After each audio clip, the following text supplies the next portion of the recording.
नमस्कार, मी डॉक्टर मच्छिंद्र बांगर, महाराष्ट्रातील आणि देशातील हवामान परिस्थिती संदर्भात ताजा अंदाज देणारे.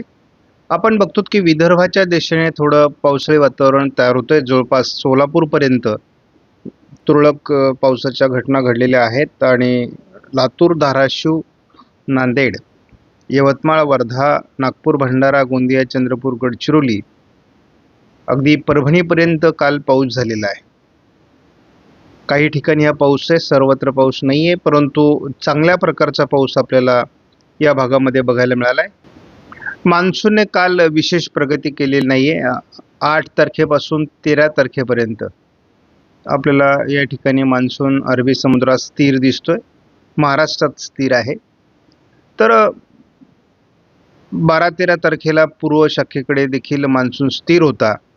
अर्थातच त्याची कुठलीही प्रगती होऊ शकलेली नव्हती. परंतु आत्ताच्या स्थितीत बघितलं तर पूर्व भारताकडून थोडी प्रगती होऊ शकते, म्हणजे पूर्व शाखा प्रगती करू शकते, मात्र पश्चिमी शाखेत अजूनही तेवढं बळ नाही आहे.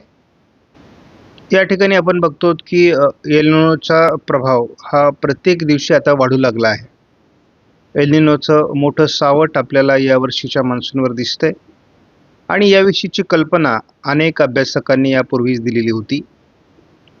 आपणही आपल्या व्हिडिओच्या माध्यमातून यावर्षीच्या मान्सूनवर एल निनोचं संकट राहील, कमकुवत मान्सून राहील, अशा प्रकारचा अंदाज यापूर्वी दिलेला आहे. पण वर्ल्ड मेट्रोलॉजिकल ऑर्गनायझेशनने WMOने एल निनोसाठी आपल्याला प्रिपेअर राहायला सांगितलं. याचाच अर्थ आता एल निनो सुरू झाला आहे. 2 जूनची WMOची प्रेस कॉन्फरन्सचा हा डेटा आहे.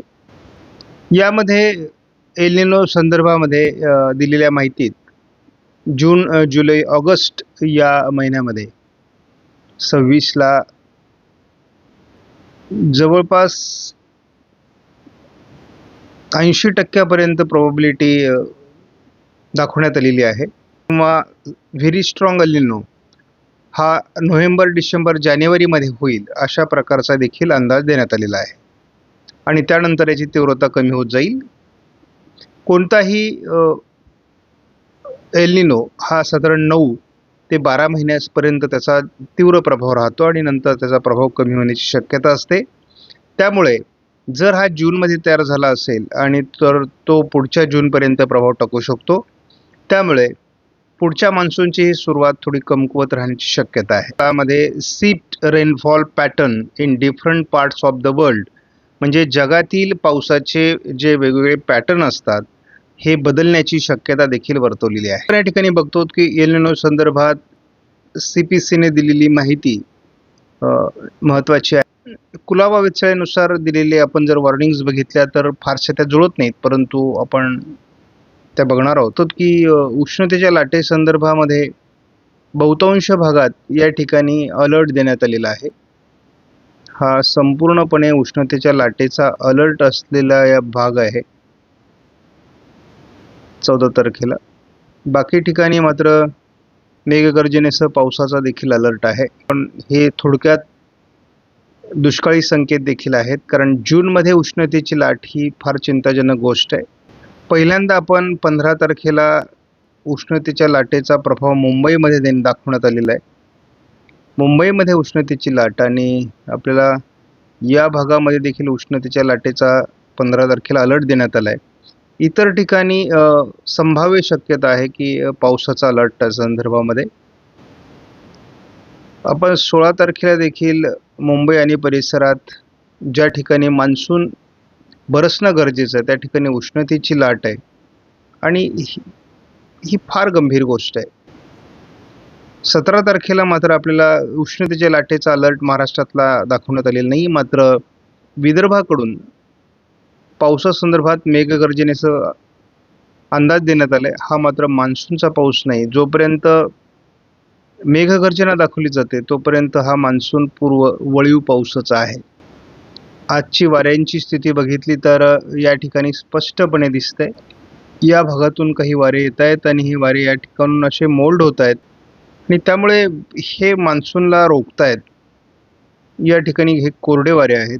आज 14 तारखेला देखील कोकण किनारपट्टीला फारसं प्रभावी वातावरण दाखवण्यात आलेलं नाही, मात्र या ठिकाणी एक ट्रफ दाखवण्यात आलेली आहे, जी पावसाची परिस्थिती निर्माण करू शकते आणि या ठिकाणी देखील मान्सूनचा प्रभाव आहे. 15 तारखेला देखील तसं भारतामध्ये सामान्य पावसाळी वातावरण दाखवलेलं आहे. कुठल्याही प्रकारचं तीव्र वातावरण अजून पश्चिम किनारपट्टीला म्हणजे कोकण किनारपट्टीला दाखवण्यात आलेलं नाही. 16 तारखेला देखील अतिशय तुरळक अशा प्रकारचं पावसाळी वातावरण या भागात दाखवलेलं आहे. अजून देखील 16 तारखेला सुद्धा कोकण किनारपट्टीला फारसं पावसाळी वातावरण दाखवलं जात नाही आहे. 17 तारखेपासून थोडे वातावरणीय बदल अपेक्षित आहेत. या भागामध्ये थोडं पावसाळी क्षेत्र वाढते आणि पूर्व शाखा थोडा प्रगती करेल असं दिसतंय.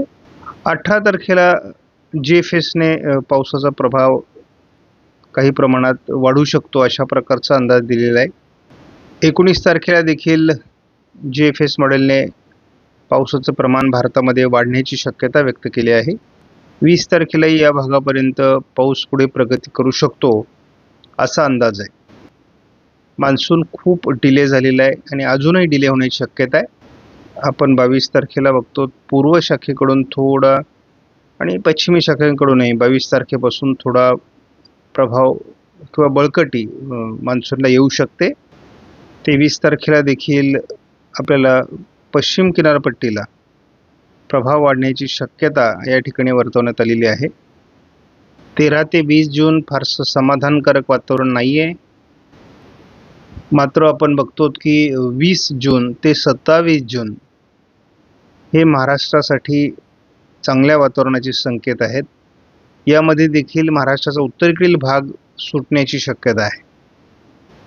त्याचबरोबर आपल्याला 27 जून ते 4 जुलै हा देखील महाराष्ट्रासाठी समाधानकारक अंदाज आहे आणि यदाकदाचित हा अंदाज बरोबर आला तर मात्र महाराष्ट्रातील पेरण्यांची चिंता मिटू शकते, दुष्काळाचं सावट कमी होऊ शकतं. ECMWF मॉडेलचेही अपेक्षे एवढे अंदाज सध्या जुळत नाही आहेत.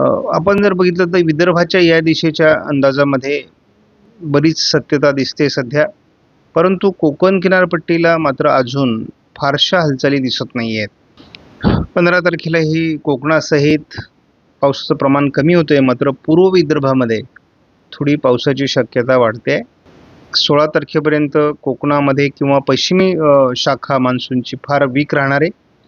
थोडं या पावसाच्या प्रमाणात वाढ ही थोडी पूर्व विदर्भाच्या दिशेने आपल्याला 16 तारखेला दिसते. 17 तारखेलाही पूर्व विदर्भातच पावसाचा अंदाज आहे. अजूनही अपेक्षित बदल हा कोकण किनारपट्टीकडून नाही आहे. हे फार म्हणजे कठीण गोष्ट आहे.